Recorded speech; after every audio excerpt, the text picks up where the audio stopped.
Tu te rappelles? Oh. Bon bah ça veut dire que je vais encore chroniquer un truc bien pourri.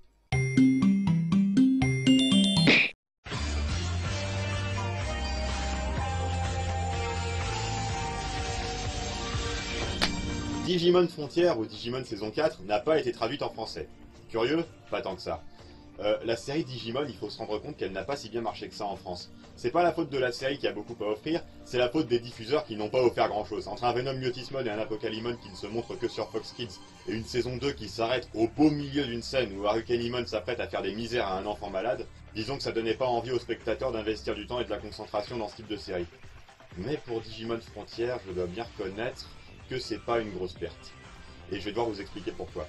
Et ce que je vais vous expliquer aussi, c'est à quel point c'est douloureux pour moi d'admettre que ces mêmes diffuseurs qui nous ont fait des misères avec les saisons 1 et 2, ces mêmes diffuseurs qui nous ont fait des misères avec Venom Myotismon et Apocalypse, ces mêmes diffuseurs, je dois être d'accord avec eux quand ils ont dit ça c'est de la merde, il faut pas le vendre. Mais avant, il faut que je vous rappelle 2-3 trucs sur Digimon. Oui, il y a Mon à la fin, mais c'est qu'un artefact. Ce n'est qu'un détail, comme dirait l'autre. Oui, il y a des monstres et oui, il y a des enfants, mais c'est tout. Souvent comparé à Pokémon, Digimon s'en distingue de plus de manière qu'il ne s'en rapproche. Tandis qu'un jeu Pokémon cherche à toucher l'âme de collectionneur de l'enfant et que le dessin animé est un genre de parodie de shonen avec un héros idiot mais attachant, flanqué d'amis qui ne l'aiment pas du tout, un scénario typique de Digimon, ça ressemble plutôt à ceci. Vous prenez une poignée d'enfants, vous faites une bijection pour les associer à une poignée de monstres, et vous faites voyager tout ce petit monde dans un univers digital. Rapidement, selon les standards de Digimon, ils rencontrent leur premier ennemi, qu'ils arrivent à vaincre en l'espace d'une dizaine d'épisodes quand ils ont de la chance. Et ensuite, de troisième homme en troisième homme, on monte les échelons du mal jusqu'au grand méchant, généralement très puissant, et qui n'a rien trouvé de mieux à faire dans la vie que, en cœur, Tenter de conquérir le monde. Le format d'une saison de Digimon, c'est une cinquantaine d'épisodes, et à ce jour des saisons, il y en a 7. Ça fait donc quelque chose comme 350 épisodes au total. Vous allez me dire, et vous aurez raison, une série de 350 épisodes, ça peut rester bien, mais ça peut pas rester fidèle à ce que le projet était avant. Et ça, c'est pas bien. Comment on fait pour éviter ça? La réponse est simple, on le fait pas parce qu'on peut pas. Et ça, les créateurs de Digimon, japonais qu'ils sont et habitués à faire des histoires à fin, s'en sont rendus compte avant qu'il ne soit trop tard. Et il s'ensuivit que seul Digimon 02, la saison 2, et Digimon X-Rose Wars 2, la saison 7, sont des suites. Les autres sont des reboots. Vous y croyez, ils ont trouvé l'astuce pour traire la poule aux œufs d'or jusqu'à sa dernière goutte d'ambroisie sans faire 42 millions de suites post-fin fermée et renoncer au côté artistique de la fiction. Beaucoup trouvent ça très bizarre, mais moi je les admire pour ça. À part les Power Rangers, je connais pas de série qui fasse aussi quelque chose d'analogue à ça. Enfin bref, ils ont préféré faire 7 saisons sans faire 6 suites et ils se sont retrouvés à créer 5 histoires complètement indépendantes, en conservant seulement un univers basique avec une base de données de plus d'un millier de Digimon qu'ils peuvent choisir pour mettre comme protagonistes de scénarios bien écrits, comme avatar de personnages fouillés, en se basant sur l'idée simple que si vous n'avez pas à vous prendre le chou pour les détails graphiques et conceptuels, vous pouvez vous concentrer sur l'essentiel comme le scénario, la mise en scène, les persos. En tout cas, ça a marché pour la saison 2, ça a encore mieux marché pour la saison 3, et ça a un peu moins bien marché après, mais faire moins bien que la saison 3, c'est vraiment pas déshonorant. Bon, si vous me suivez, vous avez compris que Digimon a fait l'objet d'une révolution conceptuelle pour la saison 3 avec cette histoire de reboot systématique. Et bien qu'elle soit largement moins déjantée que la première saison qui est un classique pour les fans de la première heure comme moi, beaucoup, dont moi, admettent, oserais-je dire à contre-cœur, que la saison 3 est la mieux réalisée. La deuxième révolution conceptuelle, je vous dirai ce que c'est plus tard, mais c'est dans la saison 4. L'équation est simple, première révolution conceptuelle égale super saison, donc deuxième révolution conceptuelle égale hyper saison. Non? C'est parti. J'adore ce générique. Non, franchement, j'adore, c'est rafraîchissant quand on est habitué à... Dans ton espace virtuel. On est obligé de mettre en sourdine le samedi matin pour pas que nos parents nous prennent pour un attardé. Là, ok, c'est pas forcément de la chanson à texte. Et on annonce le ton. Un regard vers le passé tandis qu'on se dirige vers l'avenir. Et l'avenir, c'est quoi? C'est ça. Il n'y a plus de partenaires Digimon. À la place, ce sont les humains qui se transforment. Je suis sérieux, les humains sont les Digimon. Outre le fait qu'ils ressemblent plus à des Power Rangers avec les cheveux en bataille, moi je trouve ça pas mal. C'était à tenter, et en plus du coup il y a moins de personnages. Ça veut dire que les personnages en question, moins nombreux, seront plus approfondis et plus intéressants, plus que dans Digimon Tamers. Vous y croyez? Oui. Vous aviez tort. Si comme moi vous pensiez qu'en dépit du sacrilège conceptuel ça allait déchaîner les plumes des nouveaux Victor Hugo-san et Saint-Exupéry Moto et que vous regardez Digimon Frontières avec ça en tête, vous allez être déçus. Beaucoup. Vous allez dire que je retarde l'inévitable, mais pour une série qui fait vomir les yeux et saigner les oreilles, la prémisse est très correcte, alors autant que je vous la dise.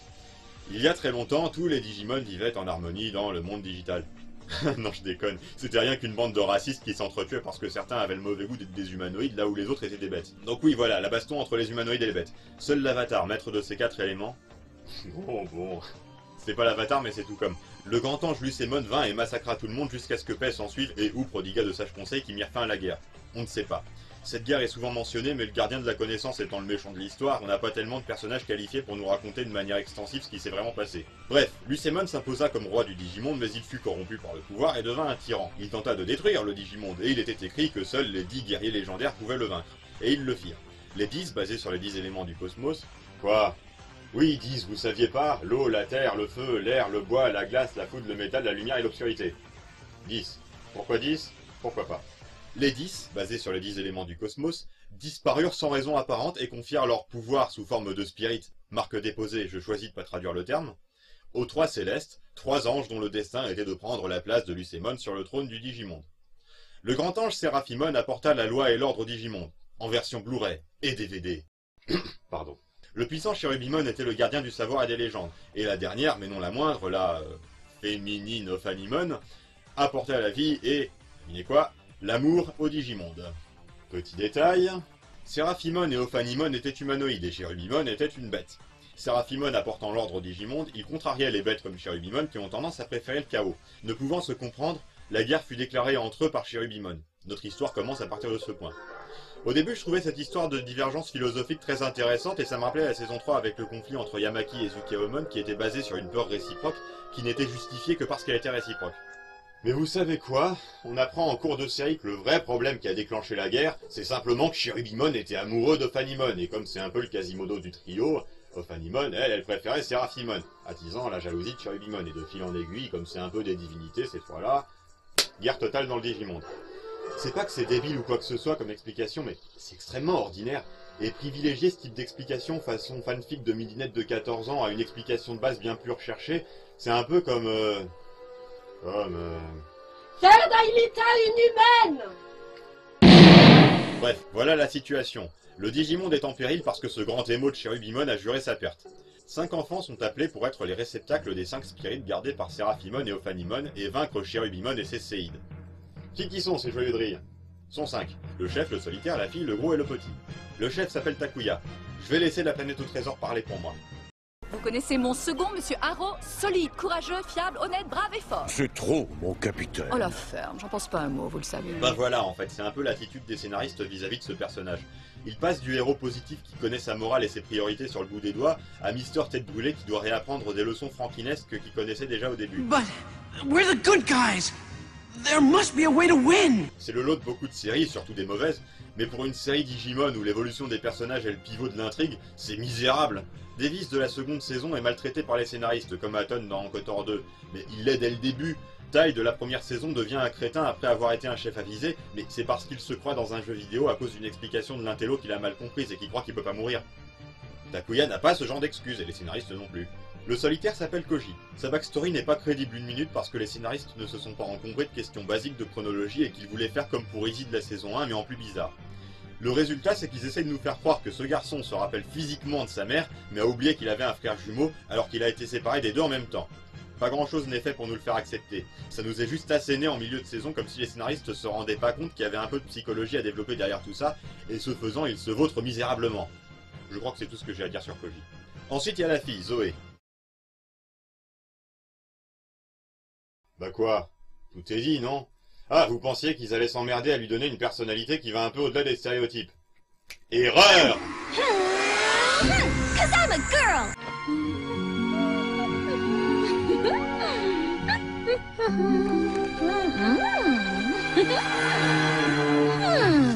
Now in this one I'd look like a race queen. The stripes are nice, but white is so boring. This is kinda cool. Super athlete! Bon, en fait, si, il y a quelque chose à dire. Dans un épisode, il y a un Tsunomon qui est rejeté par ses camarades de classe parce qu'il est différent. Zoé fait le rapprochement entre la situation de Tsunomon et la sienne car... Bon, regardez, ça vaudra mieux. Hey, Zoe, you want to come to the bathroom with me? I don't need to. You can go by yourself, can't you? Yeah, I guess I could go. These dolls are so totally cute! Hey, Zoe, you should get one too. We're both gonna buy one. I don't think so. It's not really my thing. Voilà. Tsunomon est rejeté parce qu'il est différent indépendamment de sa volonté. Zoé est mise à l'écart parce qu'elle n'a pas les mêmes goûts que les autres, n'aime pas faire ce qu'ils font même quand on le lui propose, et refuse des activités sous prétexte d'avoir changé au cours de son voyage en Italie. En un mot commençant, elle est snob. Et oui, sans explication plus poussée, les scénaristes essaient de nous faire admettre que ces deux situations sont similaires. Vous trouvez que ça l'est? Si oui, la série a été écrite pour vous. Vous savez à quoi ça me fait penser? Dans la saison 4, d'une certaine série, un des personnages principaux est confronté à ses parents que le spectateur n'a jamais vu de toute la série. Il s'adresse à ses 4 amis, dont une orpheline et un garçon qui reçoit beaucoup de pression de la part de son père, pour leur dire que ses parents sont trop cool avec lui et que le fait de sentir sur ses épaules une pression qui l'empêcherait de faire n'importe quoi est un besoin affectif qu'il a et qui n'est pas comblé. Ouais, en disant ça, faut savoir que j'enjolive les choses. En vrai, il dit seulement « Je voudrais que mes parents m'engueulent ». L'idée des scénaristes est sans doute très intéressante, mais on attend de nous d'avoir de l'empathie pour l'attitude de ce personnage sans le moindre développement autour de cette attitude, comme si ça allait de soi. Mais non, ça va pas de soi, ça va pas plus de soi que pour Zoé. Pour Zoé, au fond, c'est peut-être juste que les Japonais ont un autre point de vue sur le fait de se singulariser, et que pour eux, l'important c'est de faire exprès de pas se singulariser. Et donc que se singulariser, qu'on le fasse exprès ou pas, c'est toujours la même chose. C'est qu'une théorie. Mais à moi, ça me semble bien absurde. J'admets le fait que Zoé est une connasse le reste du temps n'arrange rien. Et puis il y a le gros JB qui est gros. Don't worry, Z, I'm sure we'll find the way. You wanna know why? Why? Because we're fighters, that's why. We don't give up and we never quit. I give up, I quit, oh. What happened to that fighting spirit?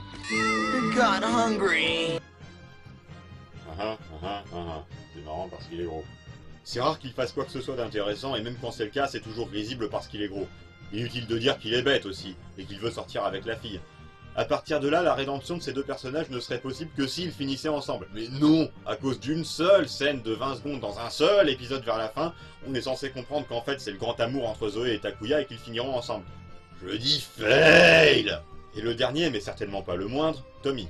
En fait, c'est le seul personnage auquel on pourrait éventuellement s'identifier. Enfin, c'est-à-dire si on se trouve être un enfant de 5 ans, ce qui me semble un peu jeune pour apprécier Digimon pour ce que c'est de toute façon. C'est le petit qui a besoin de protection, sauf quand c'est lui qui distribue des gifles méchants. C'est le seul personnage qui évolue de manière crédible. Takuya régresse, ce qui est perturbant, Koji est un psychopathe. Oui, parce que j'ai dit que j'avais plus rien à dire sur Koji, mais en fait non, je vous ai pas dit que c'était un psychopathe. Oui, Koji c'est un psychopathe, il est agressif avec tout le monde, il engueule tout le monde, il veut être tout seul tout le temps, il dit des trucs qui n'ont aucun sens juste pour être iconoclaste et agressif. On est censé comprendre que ça vient de cette histoire bizarre de mère et de frères jumeaux, mais comme l'histoire de mère et de frères jumeaux ne fonctionne pas, son attitude ne fonctionne pas non plus, c'est juste un psychopathe. Zoé est une poufiasse et JP est gros. Les personnages c'est pas tout, il y a l'ambiance générale de la série. J'aimais les saisons précédentes de Digimon car de mon point de vue, la bizarrerie du comportement des personnages n'enlevait rien à la crédibilité des situations. Ça ressemblait, disons, à la saison 1 de... Oui, de ça. Les personnages étaient pas parfaits, mais leurs défauts étaient largement surpassés par leurs qualités, et ils savaient faire passer leurs caprices personnels au second plan et sans y réfléchir à deux fois lorsqu'il s'agissait de leur survie, ou de celle des autres. Il y avait sans doute parfois une certaine exagération dans les tensions amoureuses, mais jamais au point que les héros se mettent à tourner le dos à l'ennemi et lui offrent une fenêtre de tir, juste pour pouvoir se chamailler au sujet de leurs doutes et de leur jalousie. Et les bêtises comme la popularité à l'école et les guéguerres de clans devenaient toujours insignifiantes lorsque le méchant était impliqué. Mais là, on adopte résolument à l'échelle japonaise des priorités pour ce type de série. Regardez-moi ça. Ils sont au milieu d'un combat, qui n'est pas très décisif, certes, mais à ce moment-là, ce qu'on a à l'esprit, c'est la guerre civile qui a détruit le Digimonde, et les héros doivent devenir des Digimon eux-mêmes. C'est un scénario à suspense. Mais là, voyez-vous, c'est le tour de la fille de se transformer, ça fera pas de mal de montrer un peu sa culotte. Et vous savez le pire? Elle perd son premier combat. C'est toujours comme ça dans cette saison. Ils rompent systématiquement le suspense au plus mauvais moment pour des petits trucs de merde, généralement qui impliquent la fille ou le gros ou les deux. Perdu dans un autre monde, n'est-ce pas le meilleur moment pour des taquineries vislardes? Okay, Zoe, are you leaving? Why? Would you miss me? I won't be responsible for your safety, you know. Good one, Romeo. I'll be fine. This ought to be fun. Il faut grimper la falaise? Hey, ladies first, so after you.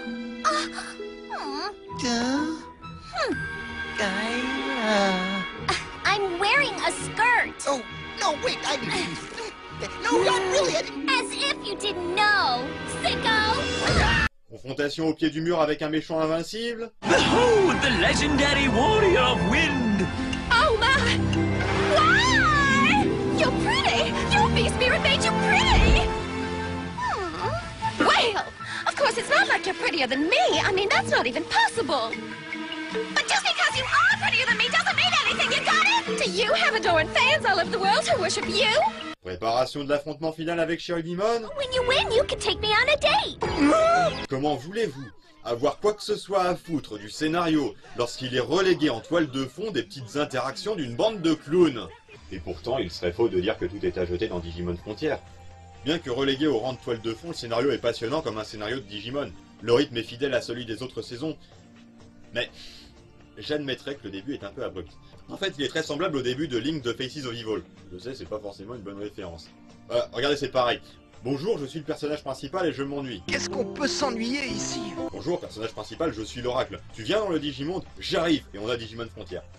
La séquence d'épisodes sur les chevaliers royaux mis à part, il n'y a qu'un seul épisode filler dans toute la série. Et la progression est homogène. Les Digimon eux-mêmes sont souvent de bons personnages. I have a prophecy!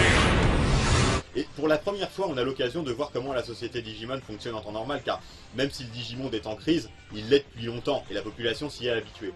Et c'est quelque chose qui manquait dans les précédentes saisons. Et oui, même dans Monster X Evolution, alors que c'était un long métrage où il y avait seulement des Digimon et pas d'humains.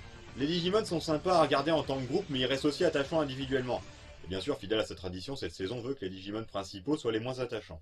Et puis la série centre parfois l'intrigue sur des problèmes que les Digimon rencontrent à cause de leur pouvoir. Ce qui est franchement bien à mon sens. Il y a des références aux saisons précédentes, mais sans que ça nous soit vomi à la figure, ce qui est chouette aussi. Cette conjonction de petites choses rend la série regardable. Donc, si vous avez du temps à perdre pour 50 épisodes, regardez la saison 4. Vous risquez de vous faire beaucoup chier pour un faible profit, mais dans le fond, malgré ses défauts, ça se laisse regarder. Il n'empêche que cette 4ème saison a le gros défaut de tout avoir sauf l'essentiel. Un bon scénario, un bon concept, un bon univers, une toile de fond presque impeccable, mais de très mauvais personnages qui ont le mauvais goût d'être quand même le focus de la série. Vous voyez, c'est un peu comme regarder une boîte avec des fourmis dedans au microscope, et que l'objectif du microscope est réglé pile à l'endroit de la boîte où il y a une tache sur le couvercle, et vous devez exercer une pression constante sur l'objectif pour regarder à côté de la tache. En conséquence, cette saison qui aurait dû être la meilleure à cause de ses concepts et de ses idées, se trouve être la pire à cause de ses personnages humains. Et franchement, foirer une série fantastique avec des monstres, juste parce que les mecs qu'on a engagés pour l'écrire se trouvent être obsédés par les culottes des filles et les blagues sur les gros, c'est quand même un peu dommage.